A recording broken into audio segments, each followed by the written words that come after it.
Welcome to Pennsylvania Newsmakers, and as always, thanks for watching. Well, Bringing Pennsylvania Back initiative, but first, the mask mandate controversy continues. All of that and more after these words. Welcome to the fast-paced and unrehearsed weekly discussion featuring the leaders who help shape your world. Join us as we address the issues that impact you each and every day. This is Pennsylvania Newsmakers. And now, here's your host, Terry Madonna. Well, as I said, we have a number of important topics to delve into, to examine, and joining me to do that is Angela Couloumbis. She's with Philadelphia Inquirer and Spotlight, PA, and Marc Levy. He's with the Associated Press.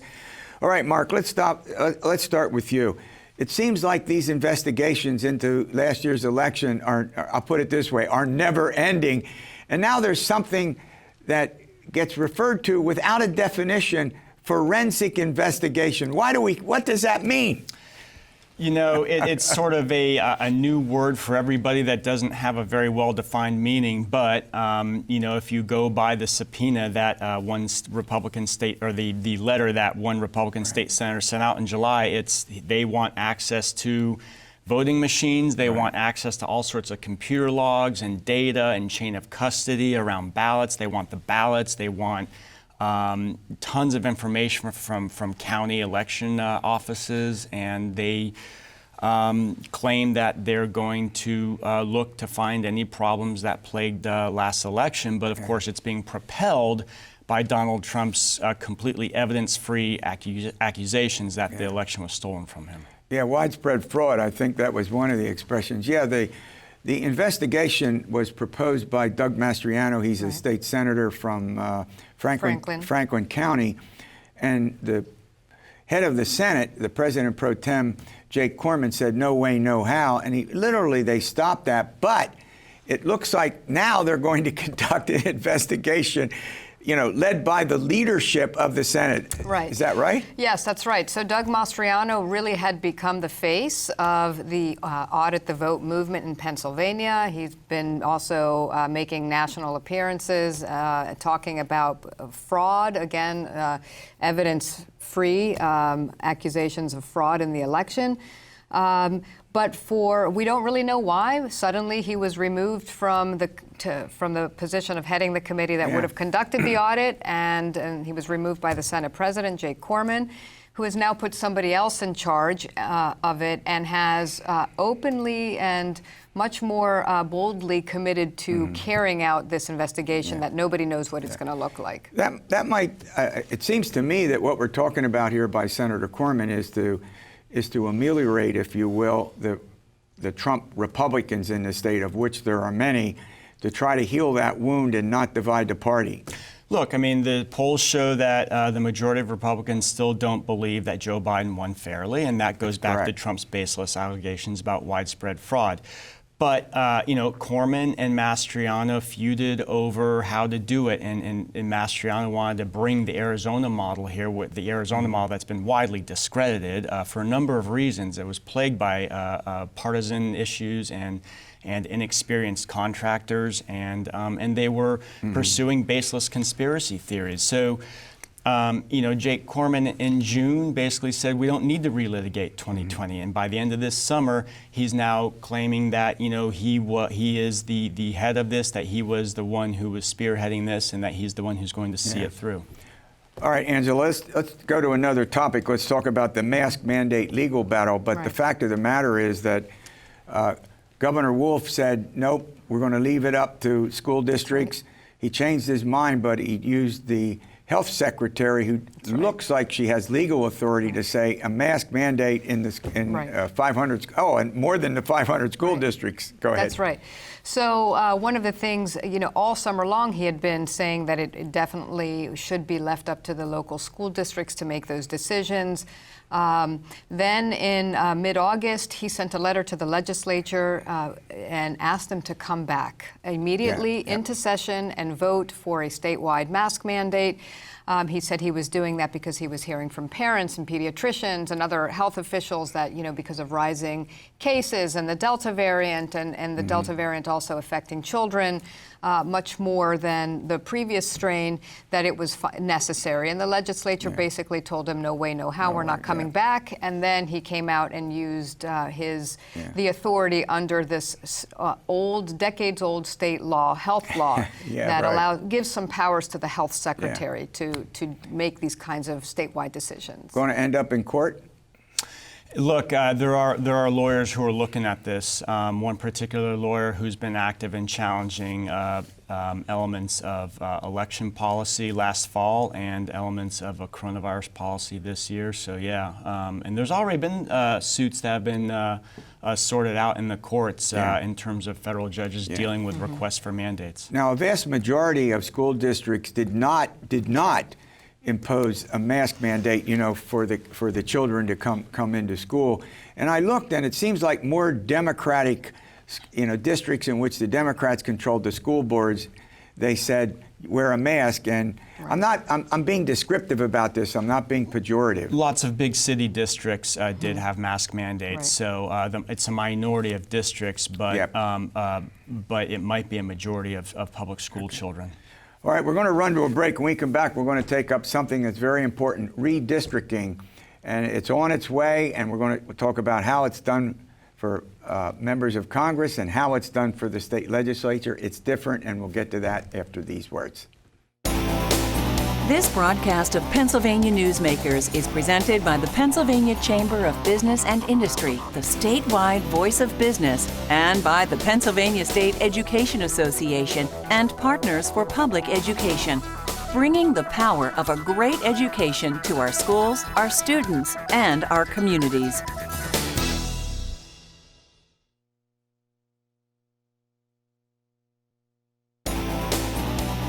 This broadcast of Pennsylvania Newsmakers is brought to you by the Pennsylvania Highway Information Association, the go-to source to learn about transportation projects and issues. Please visit pahighwayinfo.org. And by the Pennsylvania Manufacturers Association. Business in Pennsylvania is our business. Well, the boundary lines for state legislative and congressional districts have to be redrawn as we head into 2022. Mark, talk about that. Different process in the House and the Senate. It's very controversial. I'll put it this way. It's very political. Take that. It's hyper political, and it's going to suck all the air out of the room this fall in the legislature. You have to redraw the district lines in the legislature, you have a 5-member panel, right? And so you have 2 Republicans, 2 Democrats, and a chair who's been picked by the state Supreme Court, Mark Nuremberg, the former chancellor of University of Pittsburgh. He's a registered Democrat, but there are Republicans who attest to his fairness and credibility. The legislature as a whole takes up legislation to create new districts for Congress, and these processes happen every 10 years based on the census results. Of course, as we saw in 2018, the Supreme Court ordered redrawing of the congressional districts, saying that they are unconstitutionally gerrymandered. But it's hyper political. For the parties, it's about power. They want as many seats as they can. They want the districts favorably drawn so that their candidates can win. For the sitting lawmakers, it's about getting a better district and a safer district, and it's about them, extending their political careers. Is that called protecting incumbents, which all lawmakers want to do, right? That's typical. One term. And I also think a key point, just to add to that, is that Governor Wolf does have veto power over the congressional districts. Yes, absolutely. And as we all know, the Democratic governor and the Republican-led legislature over the last year and a half, particularly over the issue of the pandemic, have definitely butted heads over policy and ideology and other things. And it will be interesting to see, as Governor Wolf now only has a little over a year left in his term, whether he will exercise his political muscle if he gets a bill that he thinks is gerrymandered. Yeah. And the other thing is, let's go back to the state legislative districts. The Reapportionment Commission made a very big decision just recently by a 3-2 vote.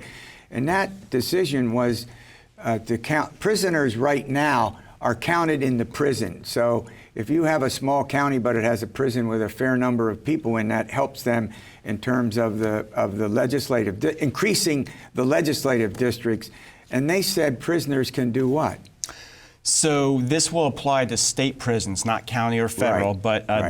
these state inmates will be counted where their hometown is, where they came from, where they were living when they were incarcerated, instead of being counted in the, like you say, the place where they're incarcerated. So most of the state prisons are in more rural, whiter counties, whereas you have a prison population that's disproportionately minority and disproportionately from Philadelphia or Allegheny County. Sure. And by the way, students in Pennsylvania's multitude of colleges and universities, they're still going to get counted in the schools in which they live. That's right. But I think the thinking on state inmates was the idea that because these prisons are located in largely rural communities, their voices and their votes are canceled out. So you give them much more of a say if you allow them to vote in the county in which they resided. All right, well, look, thanks for coming in. We're out of time for this segment. All right, Bringing Pennsylvania Back initiative, we'll take that up after the break. This broadcast of Pennsylvania Newsmakers is brought to you by Cross-State Credit Union Association. Credit unions, where people are worth more than money. To find a credit union that is right for you, go to ibelong.org.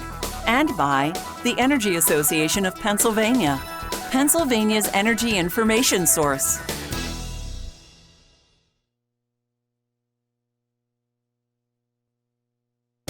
This broadcast of Pennsylvania Newsmakers is brought to you by the Association of Pennsylvania State College and University Faculties, representing the faculty and coaches who are devoted to providing quality public higher education for Pennsylvania's college students.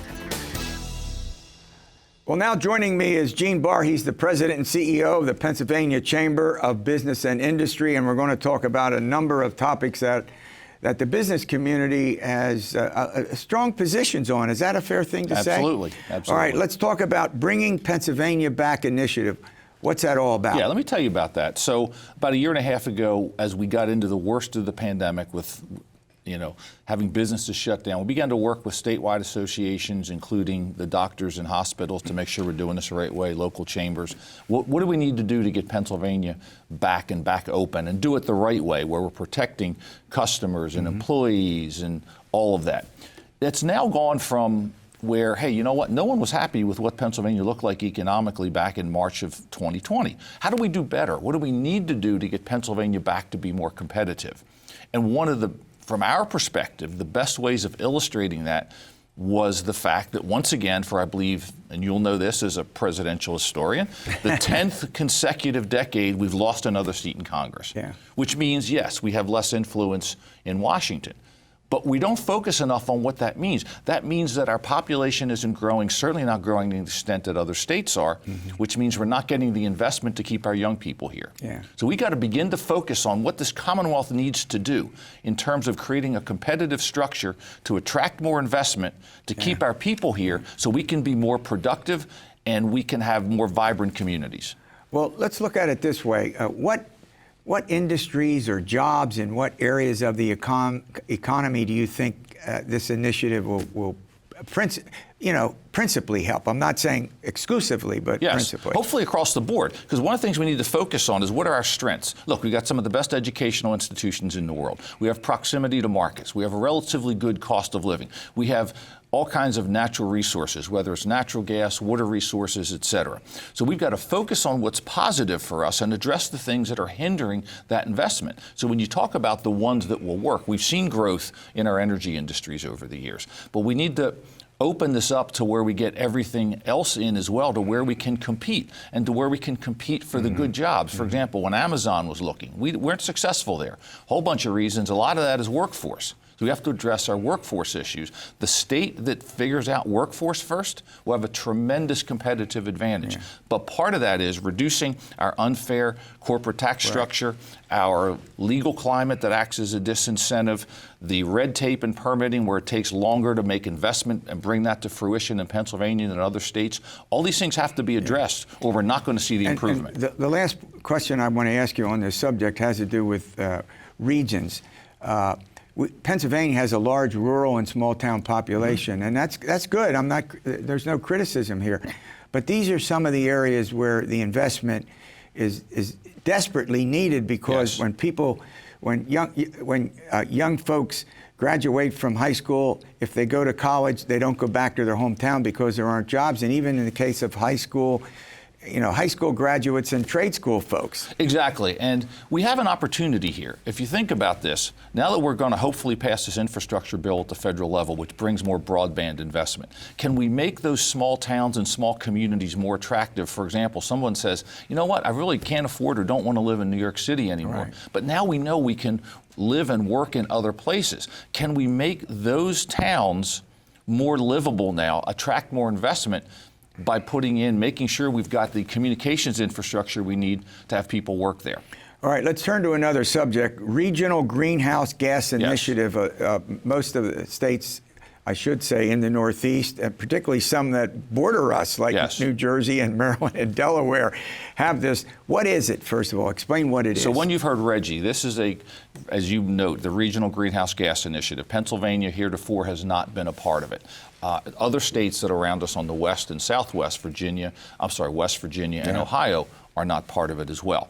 It is a compact of those states to do what they can to address reduction of CO2 emissions, which we support. We think we have to look at that. Yeah. Exactly. And so we have to look at reducing carbon for all the reasons that everyone knows. The interesting part about Pennsylvania, why these states want us in, we manufacture the energy that's used in those states. In those states, sure. Now, what that means is Pennsylvania also has the CO2 emissions. We have as much emissions on an annual basis, just about, as all the other RGGI states combined. Doesn't mean Pennsylvania does a horrible job in terms of environment, simply means that this is where the plants are. And in fact, we have done a great job reducing CO2 in this state by moving towards, for example, natural gas-fired facilities. Yeah. The decline in nuclear is going to hurt because those are CO2-free baseload emissions. Yeah. But the RGGI states want us in. Our concern is this. DEP basically rejected, and we're willing to work with them, but they've rejected everything we suggested to make sure, for example, that when you're in southwest Pennsylvania, what you don't want to do is when there's a call to dispatch, that is bring up more energy, if you look at it, you don't want to make Pennsylvania energy so expensive that someone simply says, well, we'll just take it out of Ohio or West Virginia. It doesn't help you environmentally, and it hurts Pennsylvania economically. I want to continue with this subject, but it's time to go to a break, and we'll be back after these words. This broadcast of Pennsylvania Newsmakers is brought to you by the Pennsylvania Medical Society. Inspired physicians committed to the good health of Pennsylvanians and the advancement of the practice of medicine.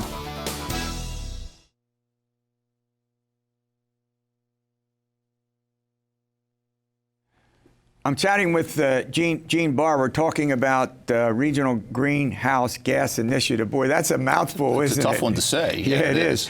So let's talk a little bit about natural gas. Obviously, out in the southwestern part of our state, up in the northeastern part of our state, and there are political differences as well as ideological differences. Tom Wolf, who's a progressive governor, I'm using progressive descriptively, not negatively. Yeah. He's a supporter of it. And Joe Biden even went out to Allegheny County during the presidential election and said, I'm for fracking. Well, he did. But unfortunately, a lot of what President Biden has done in terms of our energy, that is eliminating Keystone and then begging the Saudis and the Russians to increase their production is a little bit difficult because we need to make sure that Pennsylvania maintains energy independence. It's critically important. As you know, I spent 20 years in the energy industry, and people always want to know, when can we use our own energy? We have been, and we need to make sure that stays. Yeah, and the other thing about it is that when you talk about energy, not only is it significant in terms of the revenue that it produces, but the folks who work in it. And here's another point. if you go out, let's say, to the Beaver County where they have what's called the cracker plant. Correct. Look at the related businesses Absolutely. that supply them with badly needed And you're absolutely right. That's essential. a kind of critical thing. We're talking about bringing PA back, and everyone talks about the fact, and it's true that most businesses are small businesses. What you really need, though, is that type of facility that injects billions of dollars into an area that allows those businesses to Right. grow up, which is what you've got. Right. Pennsylvania has not done the job we need to attract the major investments that will bring in higher paying jobs. That's what the natural gas industry has done. That's why it needs to be supported. And look, it is lower CO2 than some of our other sources. It also, natural gas is what enables wind and solar to be there because it acts as the backup when the wind doesn't blow and the sun doesn't shine. Okay. That's critical. All right, you travel around the state of Pennsylvania, and almost every place where there's a business, whether you're talking about, a salon, a restaurant, a tavern, or whatever, help wanted. Everywhere. I mean, it's insane Everywhere. when you think about it. We're hoping some of this ends after September 4th when the extra $300 at the federal level, because the reality is, and this isn't always the case, yeah, there are some child care issues, there are some other issues, people still worried about the pandemic, but a lot of it is the fact that people are making more money unemployed than employed. Now, what has happened is wages have gone up. I mean, you're seeing so many people say our minimum wage is now 15 or 18. I've talked to employers, including small businesses, who say, we'll start you at $20 an hour. You don't even need, whether it's a high school diploma or a GED. They don't care. Yeah, it's $725 in our state. Correct, it's $725 federally. But I read every day where businesses, in order to attract people, are, as you point out, are announcing that they're... Which is always the case. You have to pay. The biggest question that my folks have, and the biggest issue they have, is attracting and retaining quality employees. And so you're going to have to pay what it takes to attract and retain them. And so that's the realization. And right now, wages are up. We have to end this 300 because so many places, as you know, it's not just restaurants, hotels, it's trucking companies, it's everywhere. manufacturers. The supply chain has been impacted. There was a sign down in another part of Pennsylvania that said, join us now and avoid the September 4th rush. And so people are trying to get people back. We're hoping that that happens. Are there needs in the economy? I mean, you hear a lot about technology and trade schools, and are there needs in the economy that aren't being fulfilled right now that would help that? Well, yeah, and this is a big piece of what we've talked about here before, which is addressing our workforce issues. I mean, not everyone, as we've said, and it becomes a cliche, but not everyone needs to go to a four-year school. Many places do, depending on what your career is. But there are great careers that you can have with a year or two of training, career and technical schools. Down where you are, Thaddeus Stevens is one of the best ones that's out there. And so many others are out there who can provide that education and training that allows you to go out and get the kind of career that will allow you to be successful. Well, how are we doing with that? It's a great question. A lot of that is we need to realign what we do. I mean, some of it is a fundamental philosophical shift away from you have to go to a four-year school, which we as parents have done for so long, and exposing parents, teachers, students to what's available. Thanks. Absolutely. All right, we'll see you next week for another edition of Pennsylvania Newsmakers, and as always, stay well.